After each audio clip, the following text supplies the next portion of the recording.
যদি কেউ ইনকাম শুরু করেছে ফার্স্ট তার কতগুলো জিনিস করা দরকার। এক নম্বর হচ্ছে যিনি ইনকাম স্টার্ট করেছেন তাকে প্রথমেই তার দরকার হচ্ছে একটা টার্ম ইন্স্যুরেন্স করা। Term insurance is a pure insurance যেটা লাইফ কভারেজ দেবে।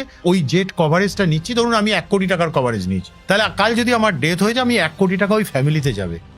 সেকেন্ড নাম্বার হচ্ছে হেলথ ইন্স্যুরেন্স।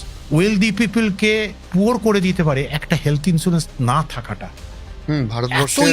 ভারতবর্ষের বেশিরভাগ ক্ষেত্রে মধ্যবিত্ত দরিদ্র হয়েছে হসপিটাল খরচাতে, একদম ঠিক তাই।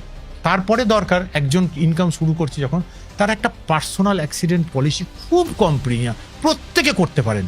যে আমি রাস্তাঘাটে ঘুরছি, যেখানে খুশি যেতে হচ্ছে, আমাকে বাইক চালাতে হচ্ছে, গাড়ি চালাতে, আমি ওগুলো চালাচ্ছিও না, আমার রাস্তায় তো যেতে হচ্ছে, রাস্তায় তো যে কোনো অ্যাক্সিডেন্ট হতে পারে। তো ধরুন আমার একটা অঙ্গ বাদ গেছে, তার জন্য আলাদা কভারেজ আছে, সেটা পাওয়া যাবে। এবার আমাকে যদি 10 দিন 1 মাস বাড়িতে রেস্ট নিতে হয়, ওখান থেকে আমি চিকিৎসা করে এসেছি, এবার আমার তো স্যালারি দেবে না, উইদাউট পে হয়ে গেছি, আমি ওখান থেকে টাকা পাবো। তারপরে কি করা দরকার? একটা এমার্জেন্সি ফান্ড। আমরা বেশিরভাগ মানুষ আজকে প্রাইভেট কোম্পানিতে চাকরি করছেন, যে কোনো সময় যে কোনো জব যে কোনো টাইমে যেতে পারে। সেই পিরিয়ডটায় তার ইএমআই থাকলে সেটা চলবে কি করে?